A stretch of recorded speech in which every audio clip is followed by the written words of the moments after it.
Hello. Welcome to R X talks channel. मैं doctor Anjali आपका R x talk channel में स्वागत करती हूँ। आज हमारे साथ मौजूद हैं एक ऐसी शख्सियत जो होम्योपैथी जगत के इस सफलता के मुकाम पर अपनी मेहनत से पहुंची है। हमारे साथ मौजूद है डॉक्टर अशोक पाठक, जो वाईपीएस होलिस्टिक मेडिकल कॉलेज में प्रोफेसर के पद पर पिछले काफी सालों से कार्यरत हैं और अभी फिलहाल वहां पर डीन एकेडमिक के रूप में कार्य कर रहे हैं। आज हमारे लिए सबसे अच्छी बात यह है कि होम्योपैथी के बारे में आपको विस्तार से जानकारी स्वयं डॉक्टर अशोक पाठक सर से मिलने वाली है। नमस्कार सर। नमस्कार। वेलकम। सर, सबसे पहले मेरा ये सवाल है कि आपको इस जगत में कितने साल हो गए हैं कार्य करते हुए? डॉक्टर अंजलि, मुझे इस फील्ड के अंदर 35 साल इसमें लगातार हो चुका है और इस 35 साल के लंबे पीरियड के अंदर होम्योपैथी को मैंने बहुत नज़दीक से जो देखा है, शायद सारी चिकित्सा पद्धतियों में सबसे अच्छी पद्धति यही है। क्योंकि सबसे अच्छी बात तो यह है कि इसके अंदर दवा लेने में आसानी, कोई दुष्परिणाम नहीं है, किसी तरह के कोई साइड इफ़ेक्ट नहीं है और बहुत आसानी से ये उपलब्ध भी हो जाती है। बस ये है कि हमको अपनी तकलीफ़ को कहने के लिए डॉक्टर को अपनी प्राइवेसी भी थोड़ी सी बतानी पड़ेगी। तो ये चिकित्सा पद्धति आयुर्वेद से और एमबीबीएस से इसलिए अलग है कि एक तरह से घरेलू चिकित्सा पद्धति के रूप में भी हम इसको मान सकते हैं। बिल्कुल सही सर। सर, मेरा दूसरा सवाल आपसे ये है कि आप होम्योपैथी के बारे में कुछ ऐसी महत्वपूर्ण जानकारियां हमें देंगे जो आम पब्लिक को बहुत भ्रमित या मिथ के रूप में जानी जाती है। जैसे कि ये बोलते हैं कि स्लो ट्रीटिंग मेथड है, बहुत धीमे काम करती है, आपको शायद महीना 6 महीना लेते रहने भी पड़े। तो कुछ ऐसी जानकारियां जो हमारे और भी पब्लिक और जितने भी हमारे डॉक्टर्स देख रहे हैं उनके लिए भी काम आए। बहुत अच्छा सवाल पूछा आपने ये, कि होम्योपैथी के बारे में एक बहुत बड़ी भ्रांति है कि लेट असर करती है और शायद इसमें ज़िंदगी भर दवा खानी पड़ेगी या बहुत लंबा टाइम लगेगा।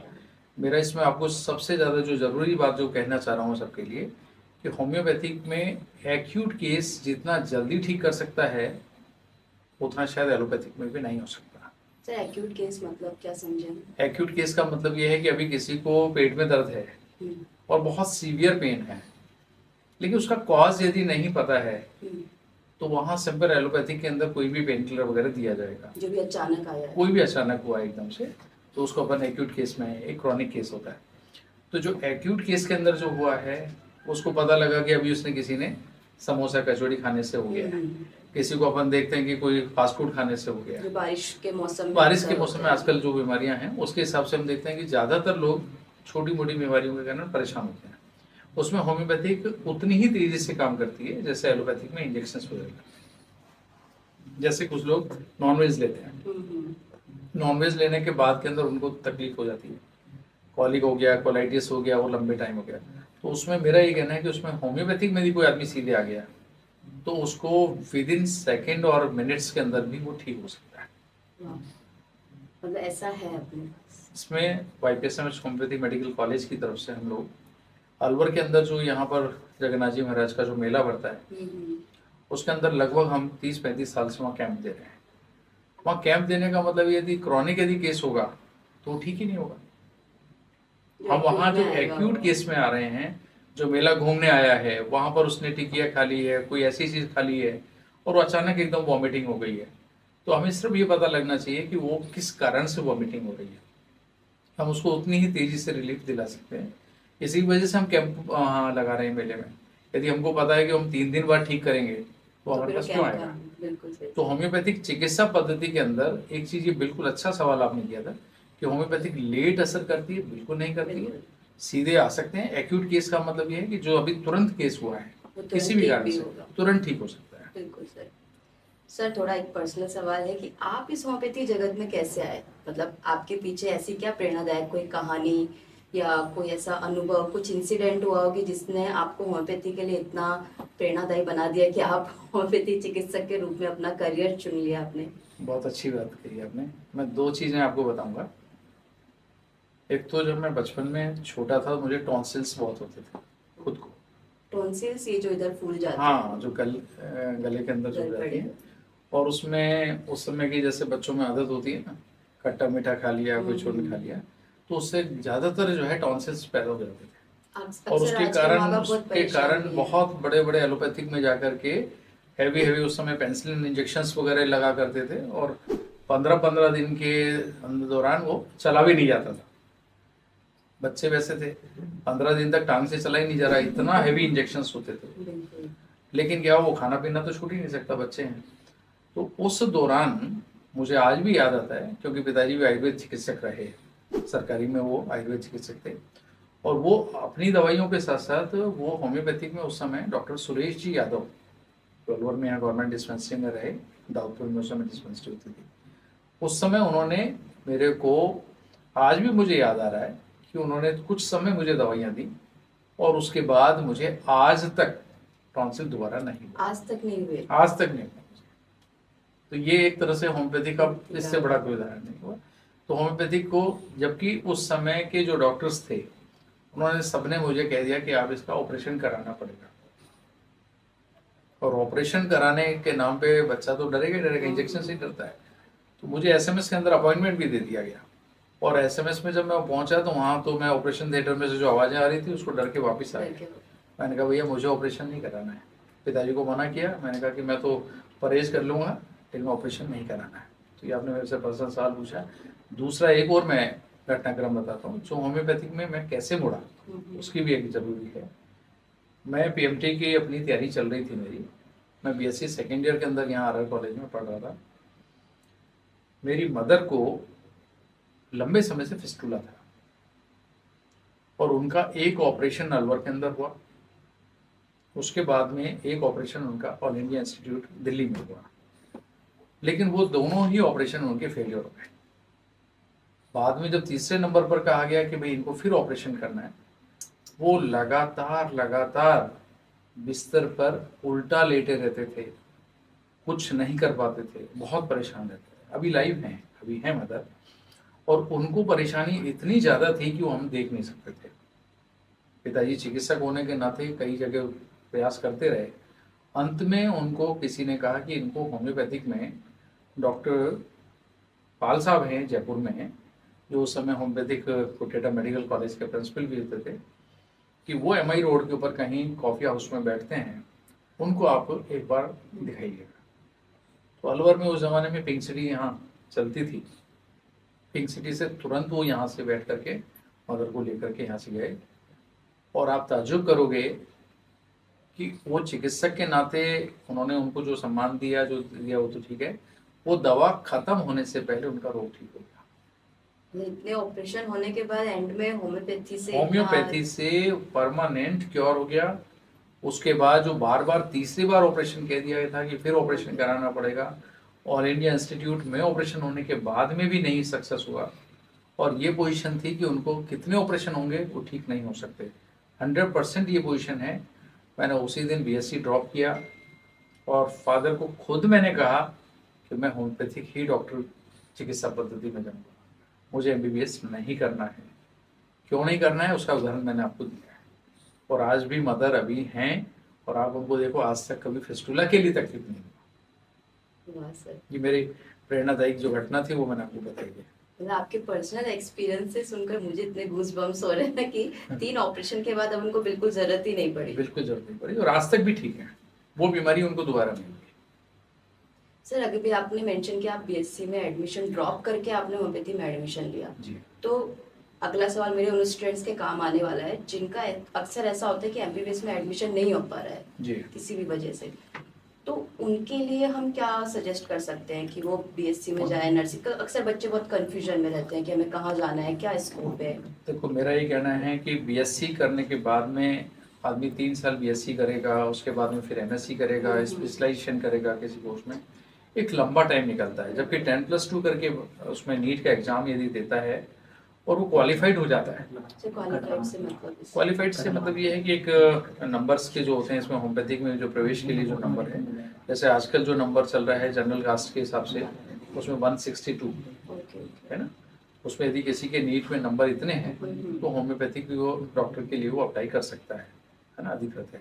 और दूसरा रिजर्वेशन कोटे के अंदर है तो वो 127 के अंदर वो अपना नंबर ले सकता है, होम्योपैथिक में आराम से वो प्रवेश कर ले सकता है अपना, पर नीट कंपल्सरी है। तो मैं कहता हूँ कि तो बीएससी में टाइम खराब करने की बजाय वो यहाँ पर वो 4.5 साल का कोर्स प्लस 1 साल की इंटर्नशिप करके 5.5 साल में वो पूरा अपना डॉक्टरी कर सकते हैं।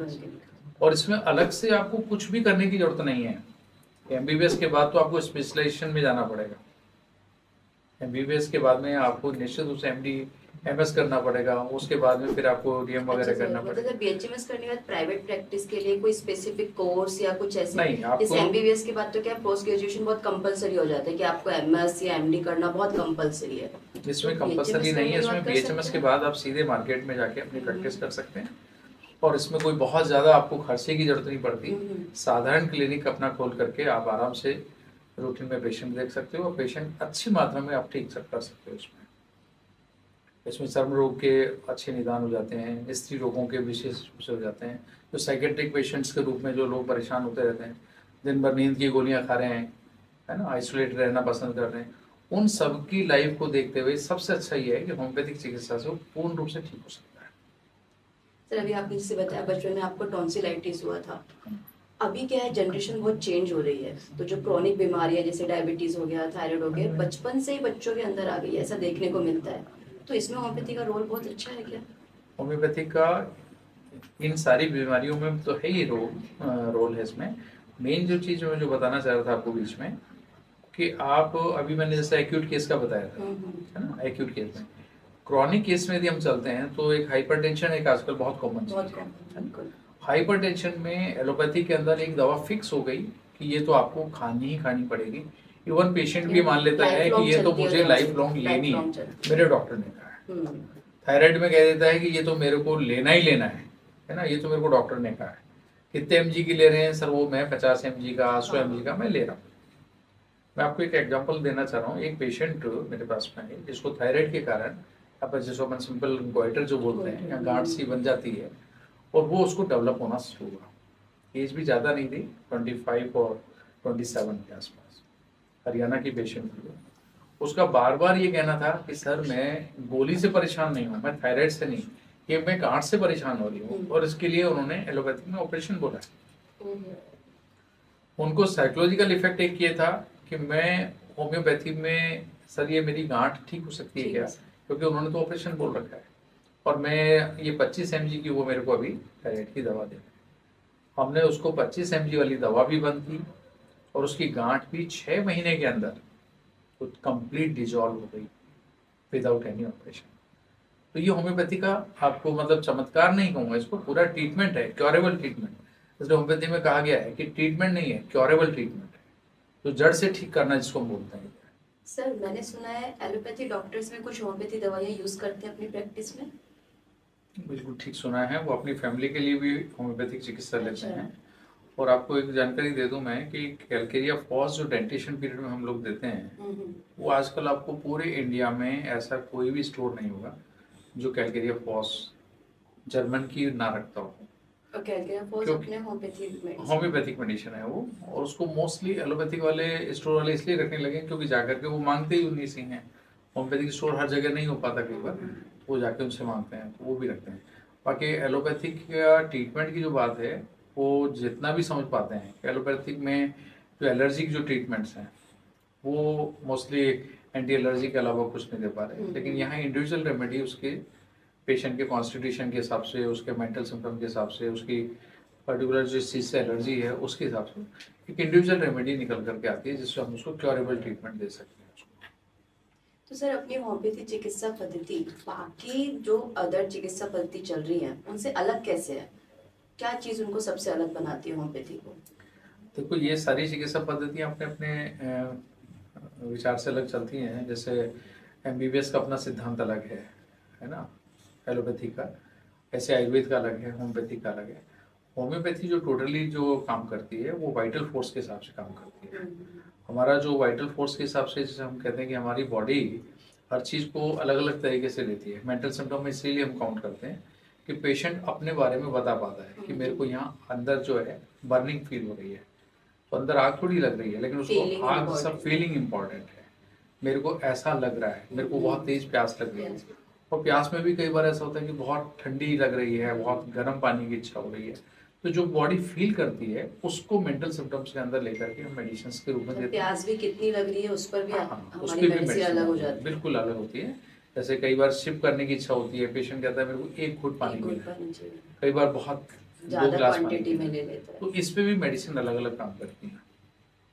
तो सर होम्योपैथी डॉक्टर बनने के लिए क्या करें, अगर हमारे कोई स्टूडेंट देख रहा है और वो जानना चाहता है तो इसके लिए क्या प्रोसेस फॉलो करना होता देखो है? यदि उसने बायोलॉजी से उसने 10+2 कर लिया तो उसको हम्म। पहले नंबर पे तो उसको नीट का एग्जाम देना ही चाहिए। ओके। नीट की तैयारी अच्छी करके, और उसके अंदर वो कोई ज़रूरी नहीं है कि उसको नंबर कितने आए, क्वालिफाइड नंबर उनको चाहिए।